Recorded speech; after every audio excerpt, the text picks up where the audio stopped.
తిను భద్రాచలం నుంచి వచ్చింది. ఆ, భద్రాచలమే కదా. ఆ, దీనికి పీసీఓడి ఉంది. ఓకే, కాకపోతే ఎక్సర్సైజ్ చేస్తే చక్కగా పీరియడ్స్ టైంకి వచ్చేస్తాయి, అయినా చేయదు. అవునా? సి పీసీఓడి ఉన్న వాళ్ళకి పదే పదే చెప్పేది ఏంటంటే have regular exercise, have good eating habits and less stressful life and fixed routine, ఇవన్నీ హెల్ప్ చేస్తాయి. అంటే అందరికీ ఎక్సర్సైజ్ వల్ల 100% పీరియడ్స్ రెగ్యులరైజ్ అవ్వకపోవచ్చు, బట్ ఇంత చక్కగా తినకి ఎక్సర్సైజ్తో కరెక్ట్ అవుతున్నా కూడా తిని చేయట్లేదు. చేయకుండా భద్రాచలం నుంచి వైజాగ్ వచ్చింది హస్బెండ్ని తీసుకొని. ఏమ్మా? సో అండ్ ప్రెగ్నెన్సీ ప్లాన్ చేసుకుంటున్నారు వీళ్ళు. 3 years అయిందా మ్యారేజ్ అయ్యి?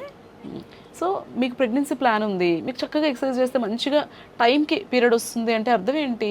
ఎగ్ టైంకి రిలీజ్ అవుతుందని. సో అది మినిమం కదా మీరు చేయాల్సింది. అది చేయకుండా ఫెర్టిలిటీ ట్రీట్మెంట్స్ వాటి మీద డిపెండ్ అవ్వాల్సిన అవసరం లేదు. ఫస్ట్ పీరియడ్స్ రెగ్యులర్గా వచ్చేలా చేసుకోండి అండ్ దెన్ ప్లాన్ ప్రెగ్నెన్సీ. చేస్తావా?